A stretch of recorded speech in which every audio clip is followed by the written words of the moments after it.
And welcome in, ladies and gentlemen, boys and girls, T996 here on the RFK Refugees Podcast Network. Ted here, Jon here. Much happier times, right, Jon? Everything's fine. Everything's great. There are no Yeah, issues. No. They won, right? Nothing. yeah. I feel like I used to be mad about something, and I used to want someone to not, but I don't remember who it is anymore. And all I know is that we won a game, so that's all that I remember. I have a memory that's goldfish-esque. Yeah, I mean, I remember I was upset about something, and I have vague memories of people sneaking into my house and shooting me with some sort of serum. But it was a weird dream, and suddenly now I'm like, oh, Casper's great. He should be Yeah, soccer director of soccer operations for for life. life. Apparently, that's what that did. John, how you doing, friend? How was your weekend? I hope it was good. It was Holiday good. weekend. It is, and still is technically the weekend, I guess, in a Yes. way. How was my weekend? Well, see, I played baseball this weekend. If you guys know me, I'm old. I'm on the older side to be playing baseball, and I just came back from surgery about 6 months ago. And I saw the doctor last Tuesday. He was like, "Hey, just take it easy." And I'm like, "All right." He's like, "You can play, but take it easy." I'm like, okay. And then I went to go play, and then I had to throw the ball to get a guy out. And then you kind of forget the take it easy thing when you're in the middle of something. And I just spiked the ball on the ground, and then my arm fell. Like in the movies when like a guy is playing like baseball or whatever sport, and he gets hurt, and then you hear like a loud guitar squeal, and like everything gets real slow. That happens in every baseball movie. That was what was happening in my head as I was being injured. I was like, no, I injured myself again. Anyway, so that was not fun. That was not an enjoyable part of my weekend. Did you escape injury this weekend, Ted? In your weekend? I did. I didn't do any. Well, I worked out a little bit, but no. There you go, and you didn't get hurt. So no physical exertion here. So we'll see. I'll check in next weekend because I think I might be refereeing next weekend. So there's the threat. We'll check in and tell you. I'll let you know how I feel on next week's show. But overall, it's been a pretty relaxing weekend. There was F1 on this weekend. There was a lot of soccer on this weekend. Let me guess. Did Max Verstappen win again? Oh yes, of course he did. Oh man, I can't believe it. Yeah, watching the Ferrari drivers nearly crash into each other, which was hilarious. And I'm sure I'm sure Ferrari fans, if there are any Ferrari fans listening right now, they will be very upset or very nervous and feeling like they need to get their heart checked because that was enjoyable for everybody else who's not a Ferrari fan. Try being a Williams fan, people. Come on, it's literally you're never disappointed because if they do bad, you're like, oh well, it's Williams, and if they do great, you're happy because oh man, look, they did that in a Williams. We are losing listeners talking about Williams F1 racing right now. Oh come on, there's plenty of crossover. We have for once something exciting to talk about, and we are bearing the lead. But before we get into the exciting thing, let's get into another exciting thing. We've mentioned this on Twitter. We've not mentioned it, or X or whatever. We've mentioned it on social media and not mentioned it on the show.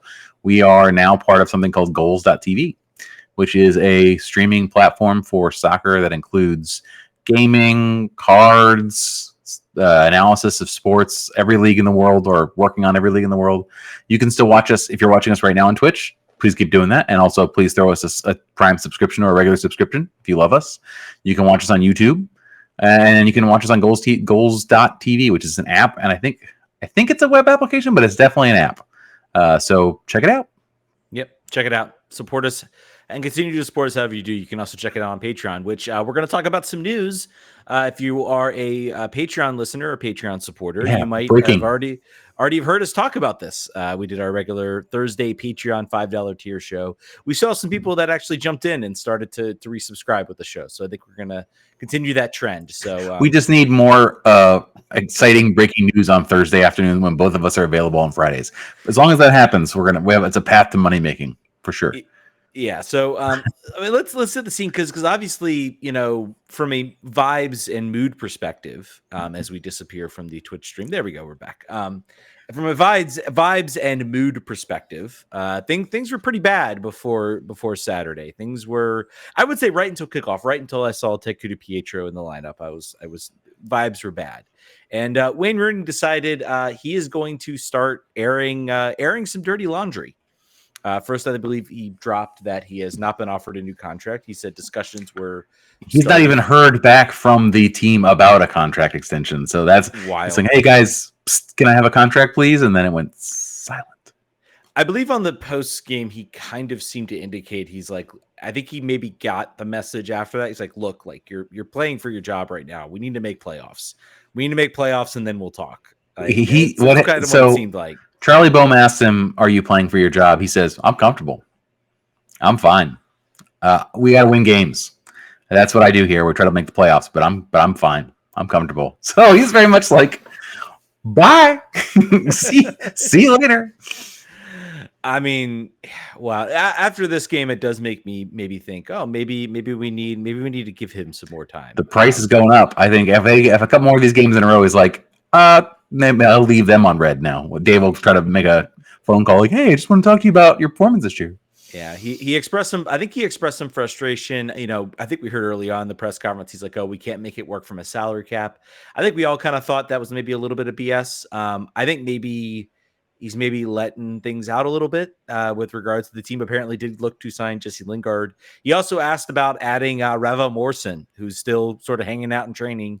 Doing training apparently looks really good in training, and that's great. Super beneficial for us how great he looks right now in training. I guess it's difficult to make of this other than, I mean, clearly I think he's frustrated with what the team was given. I think he feels maybe a little frustrated about how this year has gone.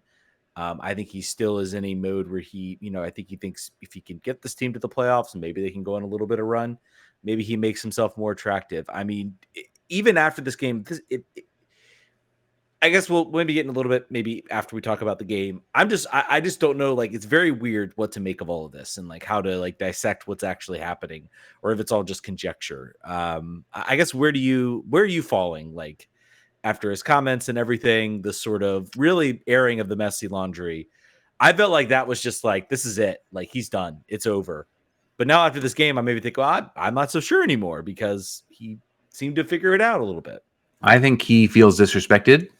How things have gone, and I think it's very likely now that if he can find another opportunity and a fresh opportunity in a place that he wants to be, I think he'd probably take it.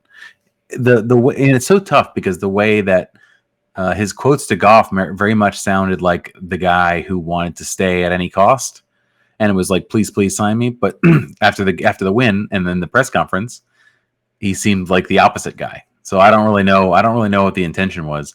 I do know that this story kicked up a bit of a hornet's nest with the supporters. Mm-hmm. I think the casual fans are very much like, how could we ever let Wayne Rooney go? Like, how could this happen? But 2 weeks ago, you and I were both like, I don't care if he goes. It's fine. We're clearly not doing what we need to be doing. And I don't know that I feel dramatically different after this. This was a very bad Chicago Chicago Fire team. That's the first time. Folks, longtime listeners know that I have oftentimes reversed Portland Timbers and Portland Thorns on the Spirit Show, but I have never done the opposite on the DC United show before. So you just witnessed history. They're in your head after the Spirit put up a 3.17 XG and they managed to lose 2-0. So they really, really are in my head. Yeah, but I think that there's a very good chance if he does this again, San Jose again, the team that not exactly known to light the world on fire, but if this becomes a trend, then the casual fans might be right as far as you need more time, and then also Wayne's price will go up. Yeah, I don't know that anything's really changed. I don't know if this team goes on a run. We'll get into the analysis of the game. This was maybe the first time I've seen something like, I'm like, this could be sustainable. This could be a path forward. This could give me, really what I've been demanding from this team from this year is just show me where this thing could be better. And after this game, it was kind of like maybe a little bit of a head turn moment. It's obviously fun to win. I've decided I want this team, I think we were debating, like, do we even want this team to make the playoffs? And then if we get games like this, then absolutely I want them to make the playoffs, because that was an incredible amount of fun to watch the team play. I don't know. News also dropped. Team also looking to hire a GM in the fall. We've heard that before. We'll see about that. We'll see about that. We had sort of speculated. I maybe landed on the side of maybe this means that Kasper's pull with the team or how much influence he's going to have. I think he's never going to get fired. I think that's been, should he get fired? I think absolutely. We all fall on that, regardless of what happened in this game. Yeah, but I think that news to me, I thought of that news and I was like, that's like local podcaster says he'd like to lose 15 pounds. Like that's an evergreen true story. That's not going to happen. The GM role will just never get filled. It's going to just go on and on and on and on unless something else happens that makes that untenable for them.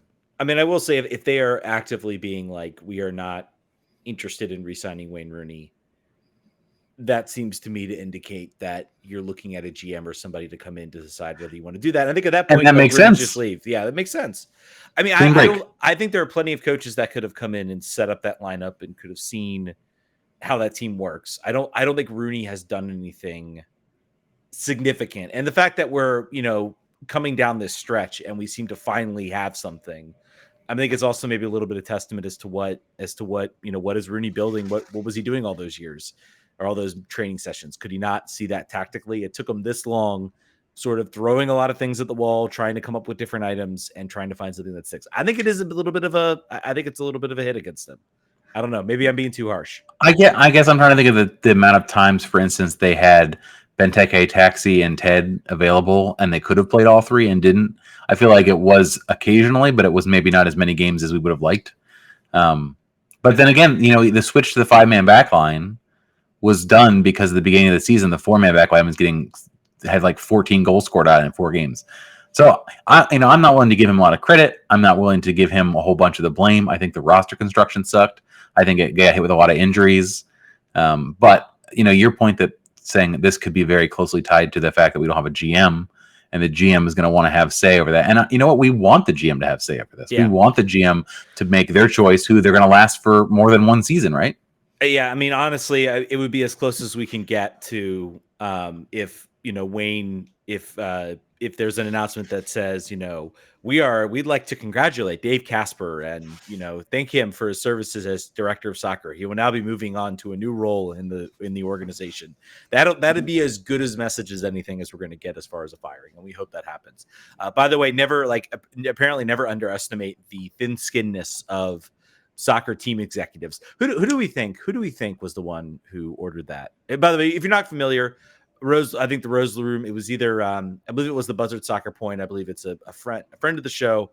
Buzzard Point Social, Angus. Angus and Buzzard Point Social came up with a Kasper Out banner, which I had sort of called on. I'm not going to take any credit for this, but I had sort of said, hey, I think the fans need to stand up. I'm not able to go to games. I'm like, come on, someone put a banner out there and it'll get attention. It'll get golf posting. It'll get other people posting. It'll get engagement.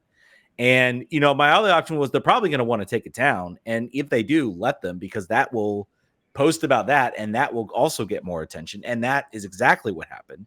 I don't understand why people that run these organizations think like, this is a good idea. We should force them to take it down. Like we should do this. We should do this. Like, this is a good move. Like, what do you gain? You gain more attention from doing that. You gain the more pull than if you just left that up. Oh, for sure. Yeah. For sure.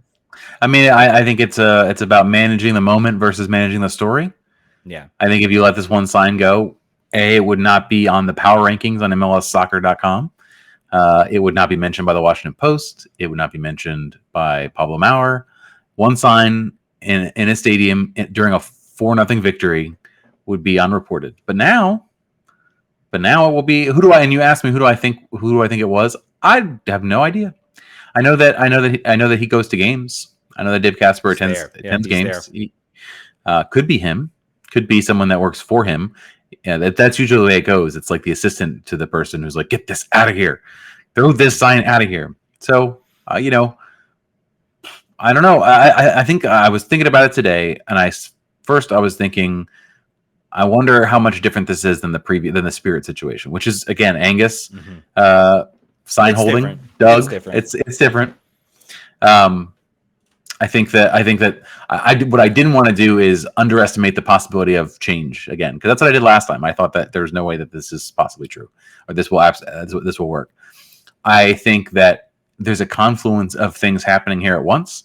You have this Wayne Rooney situation kind of petering out potentially. You have this open position for a GM. Ted has talked forever about how this was basically Dave Kasper's last chance. He put this as like Wayne Rooney's wild ride. You put together this roster of older players to get us to the playoffs and then see what happens. And then all these injuries happen, and then we had racismo part due and lost another player.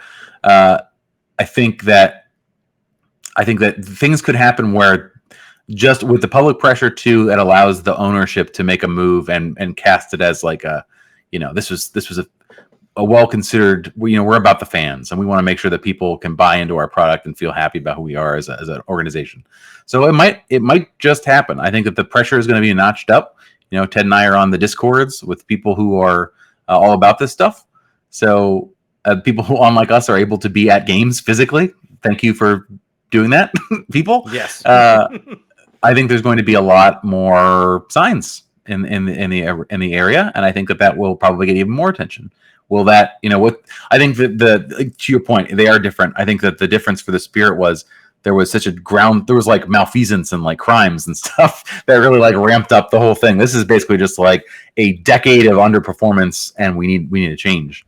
I think this is also something that story with that whole messiness broke out of the sports of the women's soccer biosphere. I mean, it was talked about a lot about that whole situation and everything. This is very much like, we're not going to see reports on ESPN about this, about an unhappy sports executive. Doug, we should ask Doug, who is part of the Rose Room Collective, who also made the first post about it being taken down. He says, based on the time, I don't think they noticed until the first goal was scored.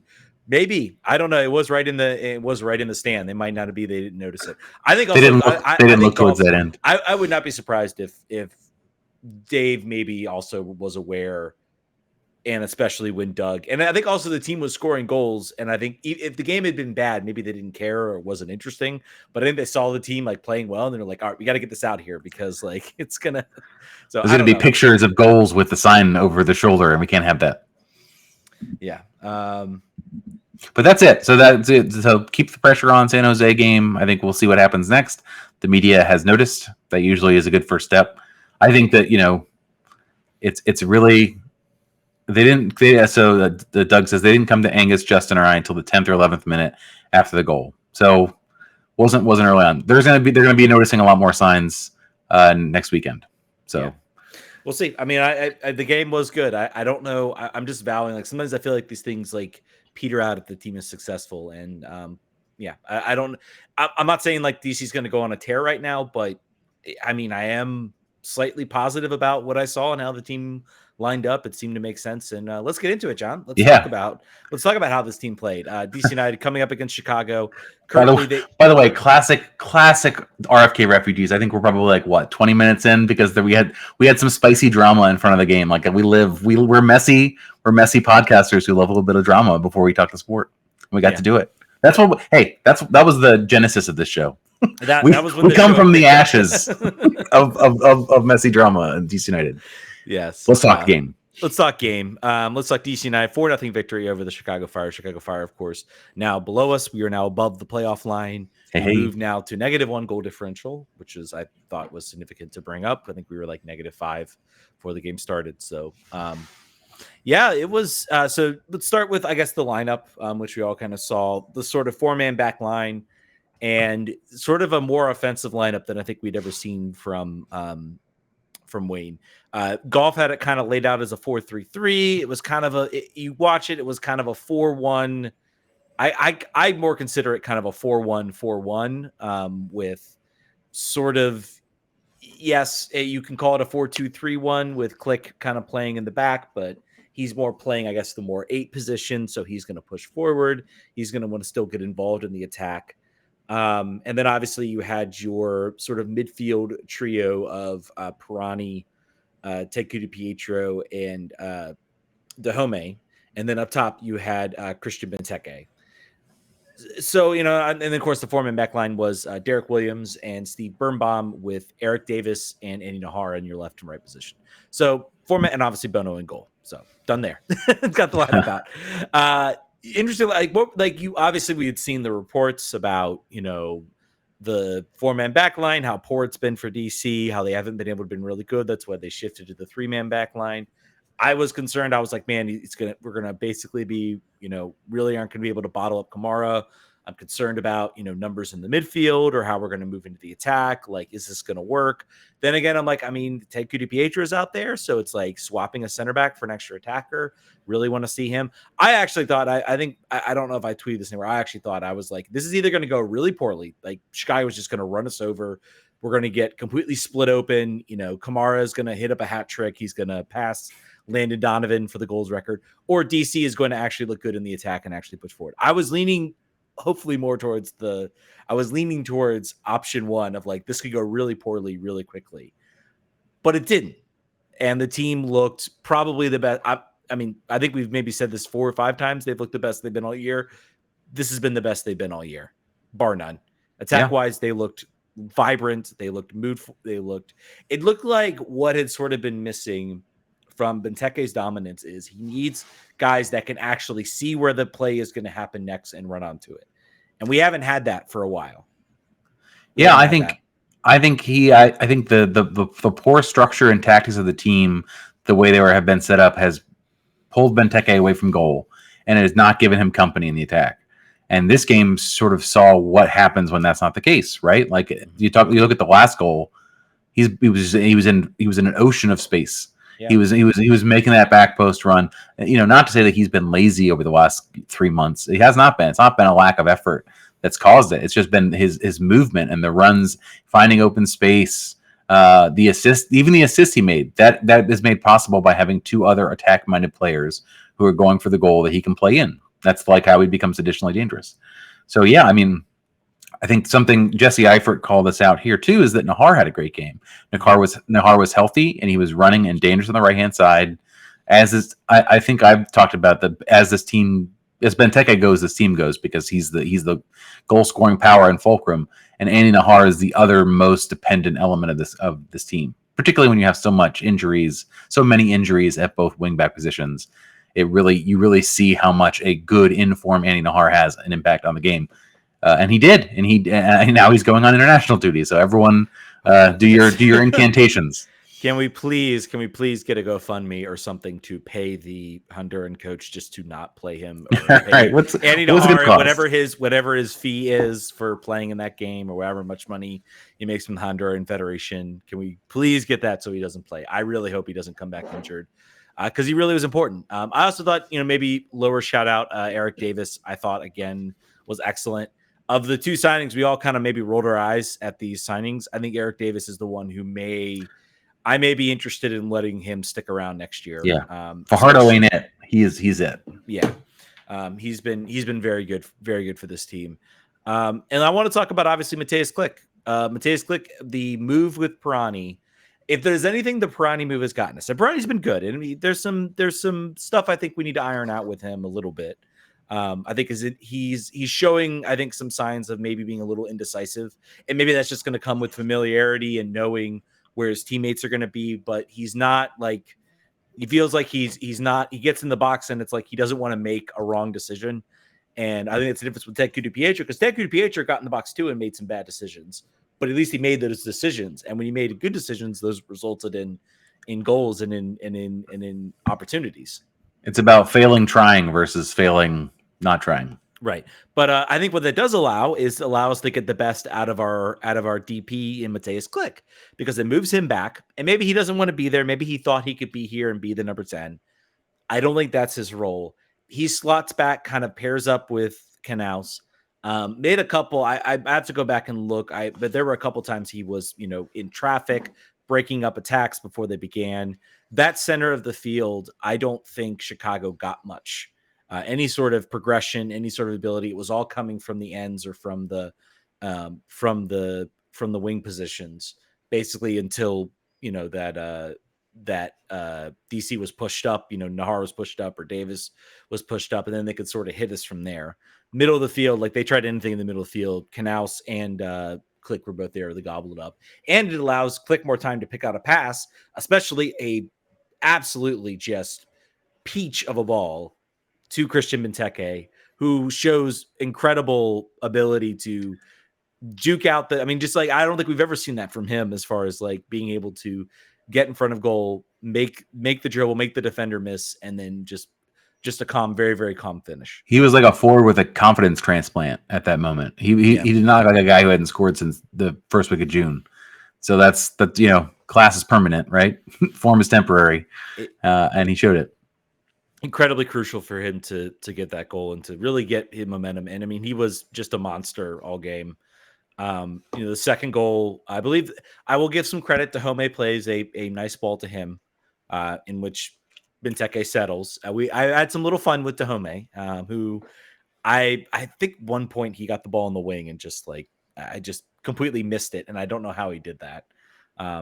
I don't know. That's I think it was Brendan Cartwright was posting on Twitter talking about how it's like you watch this game and you kind of get sucked into like, well, they can just maybe they fill that designated player spot with Dahome's slot, and then maybe then we have something here we can, and it's like you just kind of get sucked into it after a game like this. But Benteke was a beast. Second goal, he traps it down, lays a beautiful ball, and this is where I think it's important.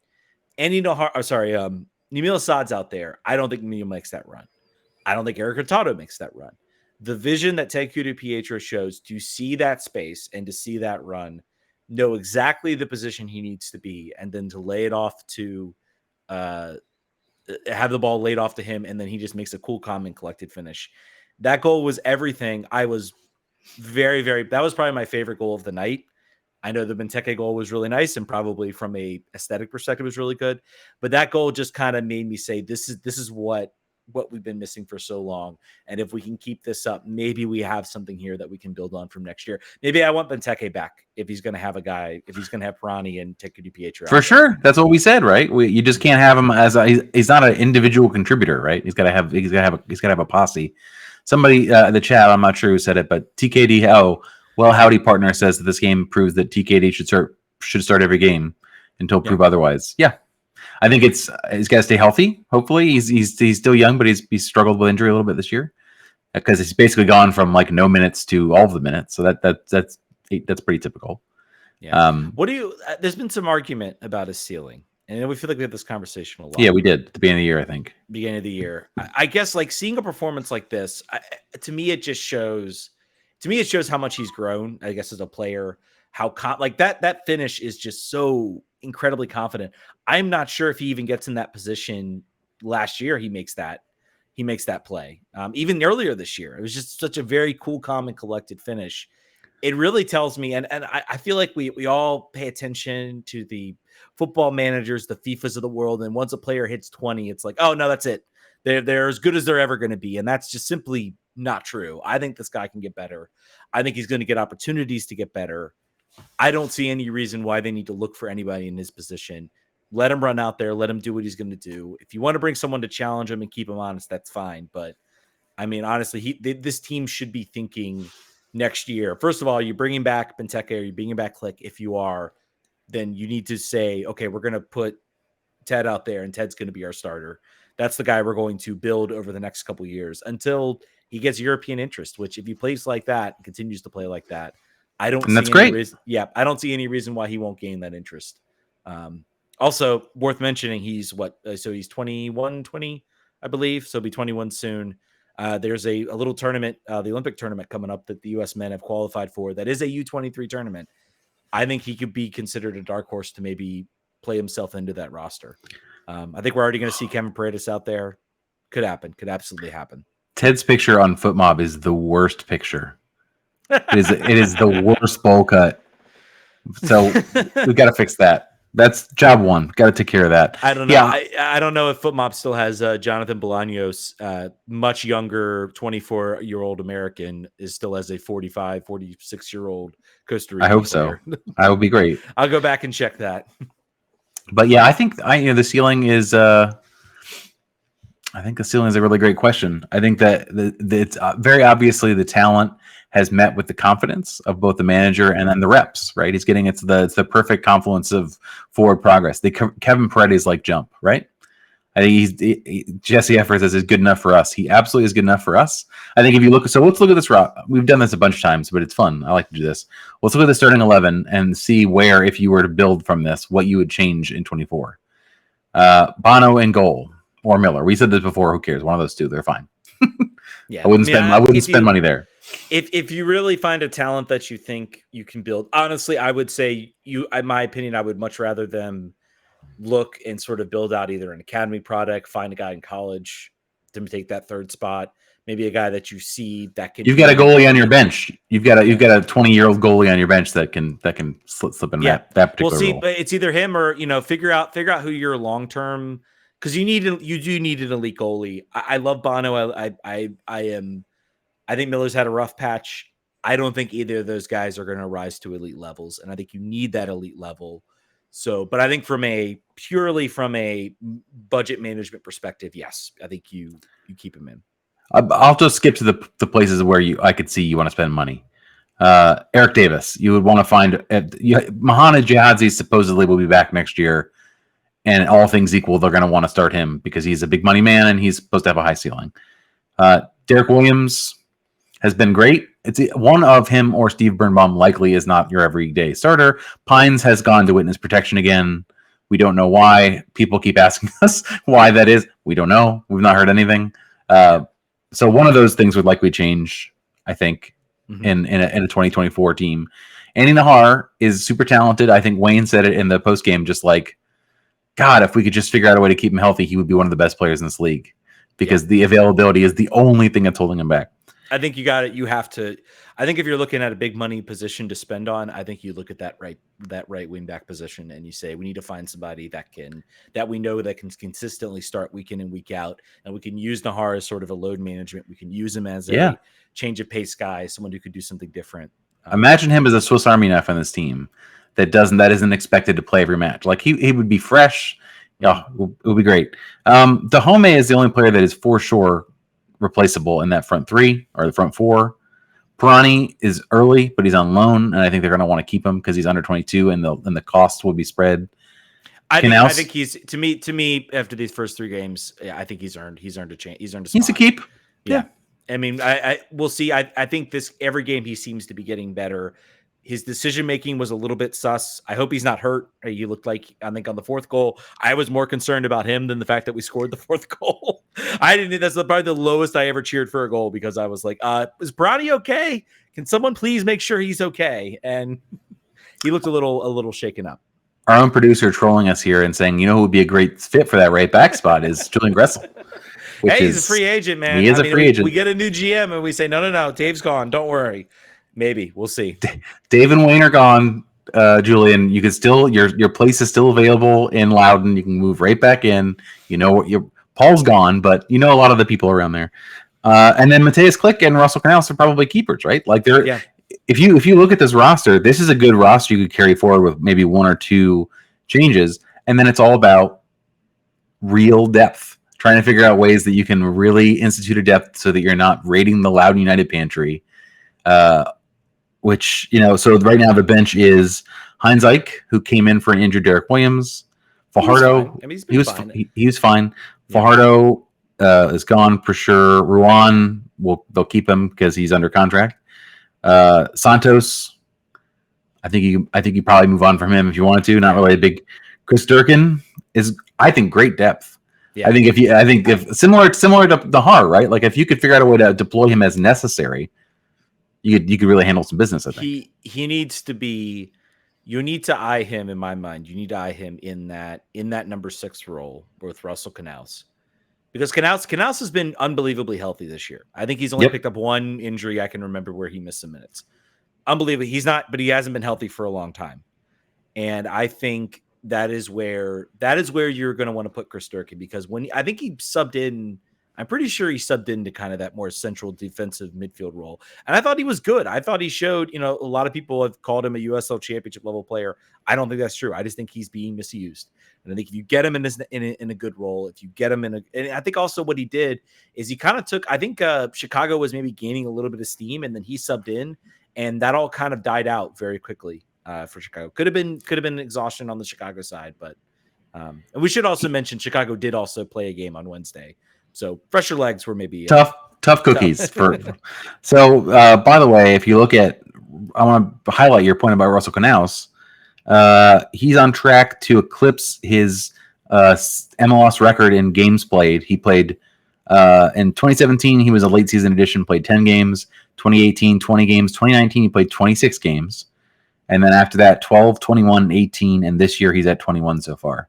So looking like he's on track to eclipse it, barring injury or selection, or at least tie it. So, and this is also his highest ever. Again, FootMob is an exact science, but it's highest average rating as well. So I think the numbers back up what you're seeing is that he's available, and when he's available and healthy, he does the job better than anybody else on our roster doing that particular thing. So him and Click are an interesting two-man. It's a more interesting two-man than was Felipe and him, than Junior Moreno and him, than the other cast of characters that have sat next to Russell Canouse. I think this could be from a skill perspective and what they do differently. I think is kind of a cool pairing. We'll see how it goes going forward.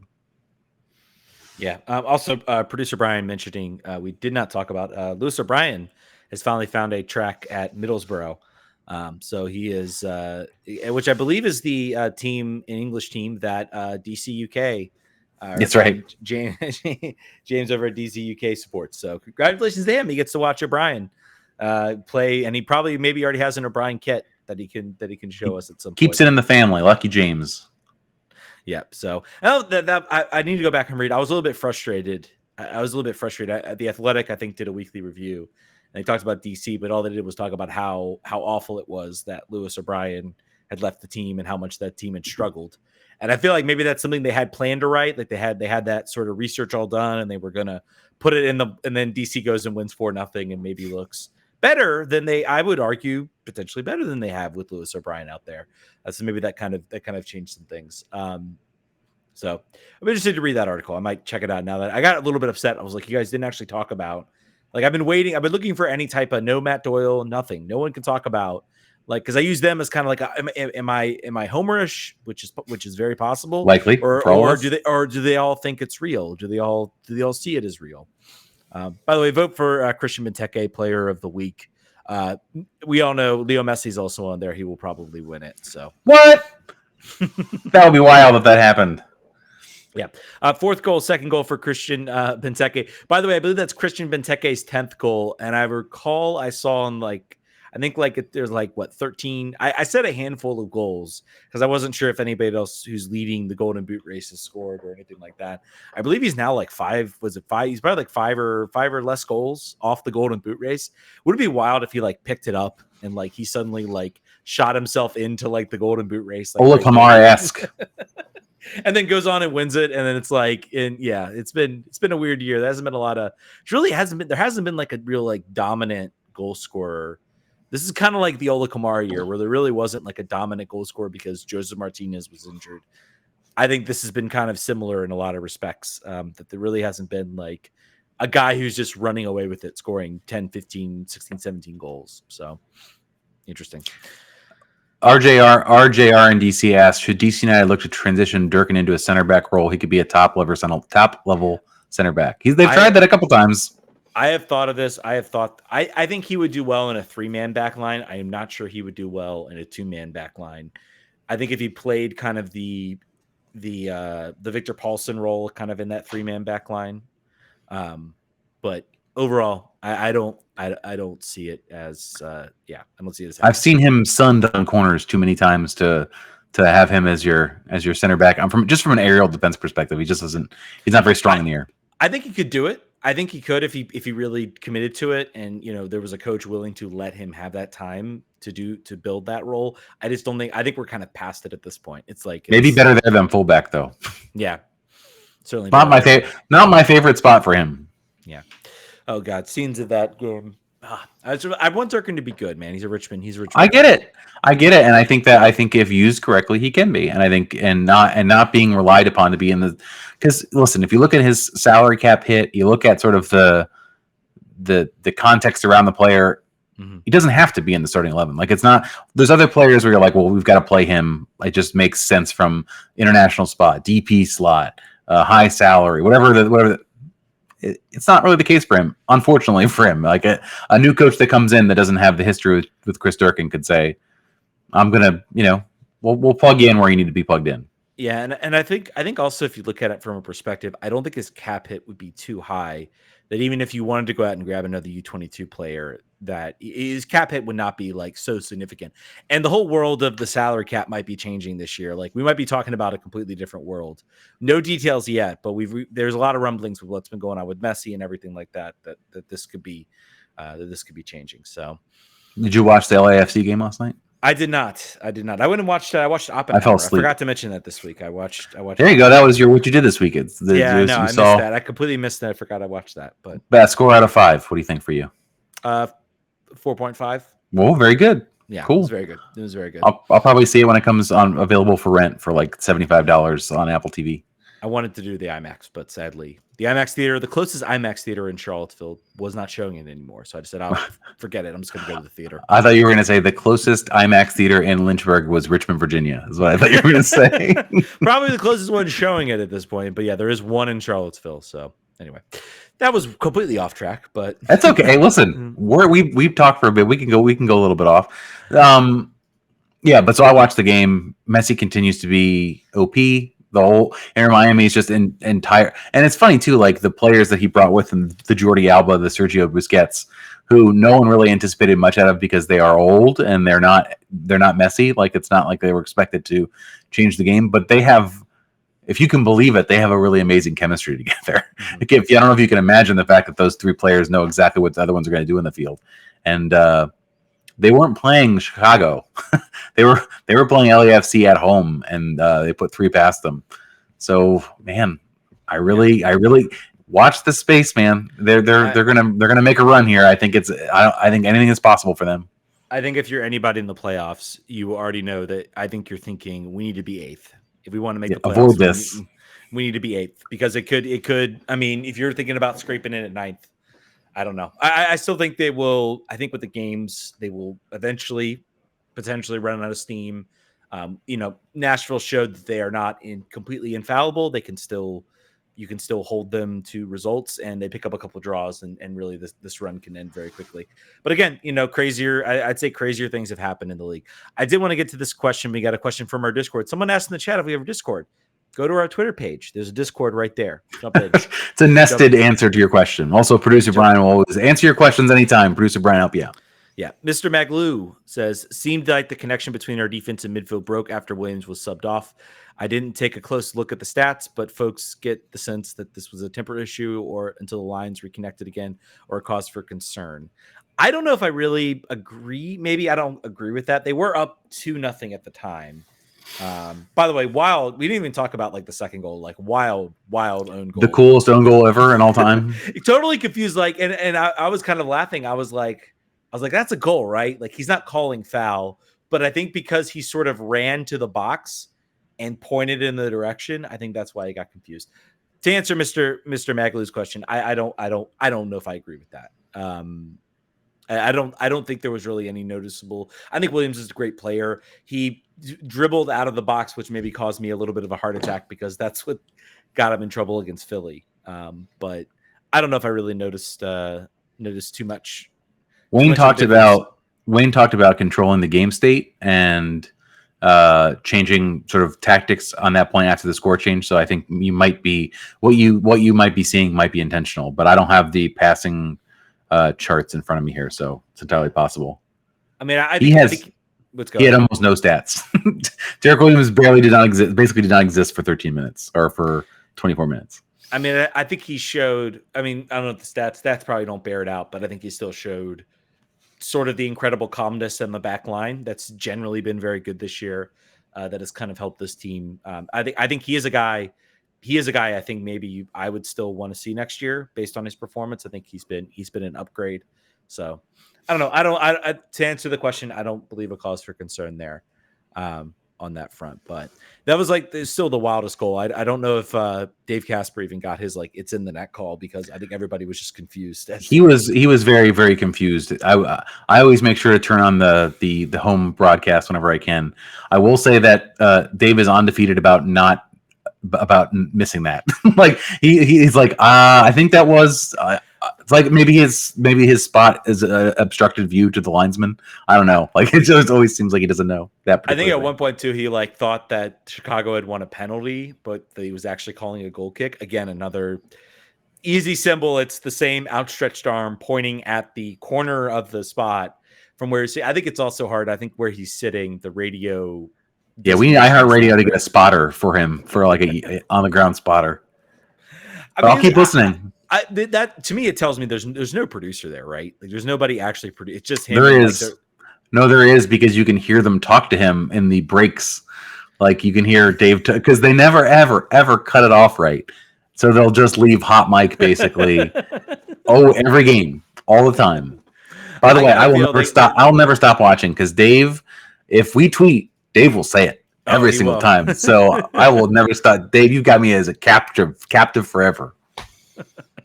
Yeah, I wasn't quick on the mic. I did tell him, I said, hey, he was pointing at a goal kick. He was not pointing at a watching them dissect what Threads was hilarious. They did not know what Threads was. That was probably the funniest moment of the whole night. It was. That's a great lead into the fact. Make sure you're following us on Threads, guys.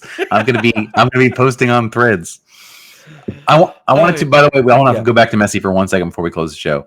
I think Carlos Vela said something about basically that players need to start realizing that he's on the other team and they need to beat him. And I'm wondering, who do you think the first team will be that realizes that they can kick him, it's a good idea to not ask for his jersey. It's a good idea to make him miserable, make him mad, and just really, flip him upside down to kick him so hard. Who's going to do that? Is it going to be in the playoffs? Is it going to wait until then? Because basically right now it seems, they're playing him hard, but they're not playing him as hard as they could, so to speak. Yeah, man. I think I will be curious in the U.S. Open Cup final with Houston. I think Cincinnati could do it. I'm looking at any of these teams. Do they play? This is weird. They play home against Charlotte, and then they finish up on the road against Charlotte. They play Charlotte twice. Home and away series for Charlotte. I mean, I'm more what I was looking at. I was like, is anyone played Messi that's going to then, like, because I feel like once you play Messi, then maybe the mystique kind of dries off, and they're like, all right, we've been through this before. Inter Miami has a home game against Cincinnati. That's a team that I feel like could maybe get the best of them. Although, man, they really they've kind of hit a little bit of a rough patch, cruising towards potential MLS points records, and it feels like they have not been the same a little bit since then. So actually not much of a rough patch actually, but they're not as flying high. They don't look as confident as they used to, even though they had a really nice Wednesday win. And congratulations to Lucho Acosta, who might win the MVP award. Hell yeah. Somebody said, our Discord friend F me gently with a chainsaw says, I think Messi goes harder if you do that, which is maybe true, but I think you again, like I said before, you fail trying versus fail just like, hey, Leonel, can I get your shirt? Can I get your shirt, please? I'm looking at his stats too, by the way. It's people are mad about this, and I get it. I guess I kind of get it. Like, very upset the attention he's getting. I think it's great. I think it is the most, as people who have to like create content around this league, and luckily only DC United, but imagine if our remit was the entire league. This league can be pretty boring sometimes, and you have to manufacture excitement.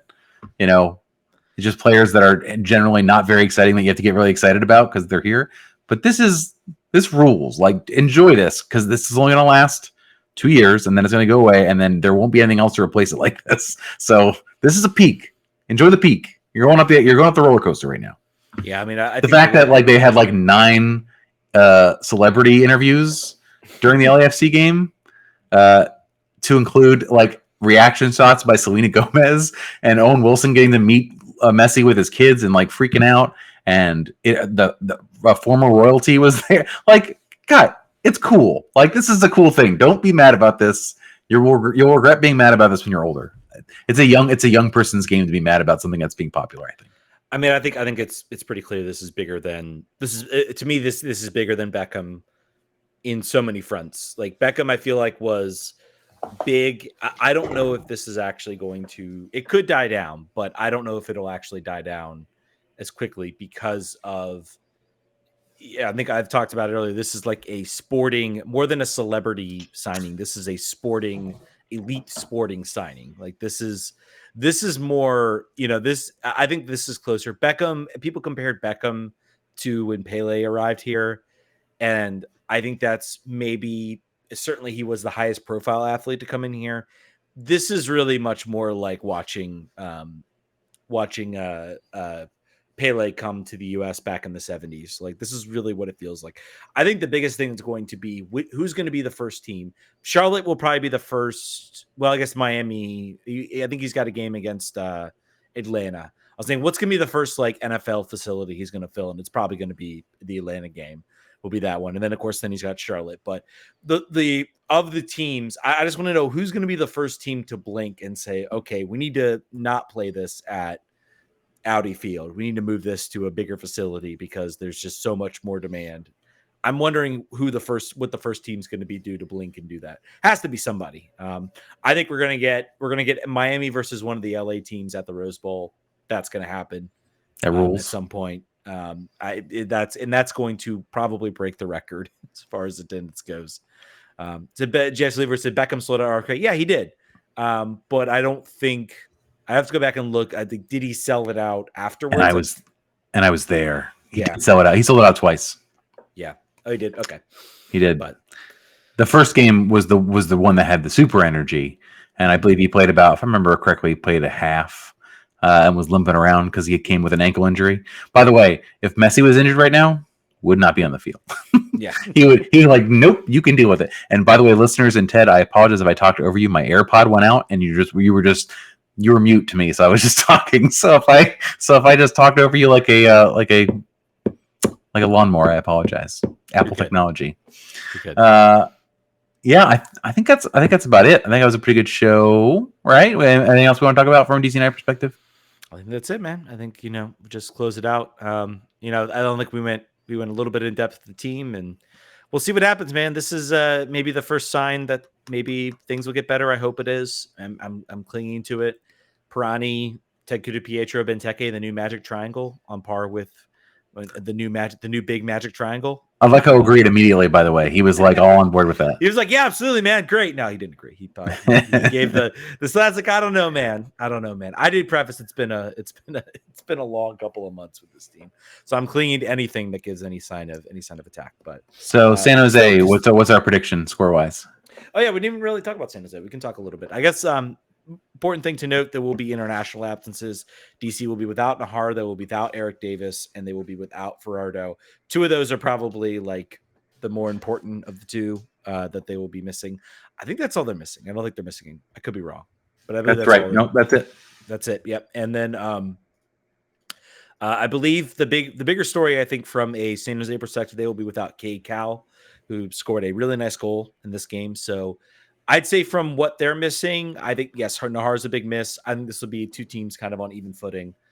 I looked at kind of their lineup. I think they're a similar team. I feel like we're playing a lot of teams that are like us in a way, long-time MLS franchises that have been cut adrift and trying to figure out how to get back. So haven't won a game since August 20th against Vancouver.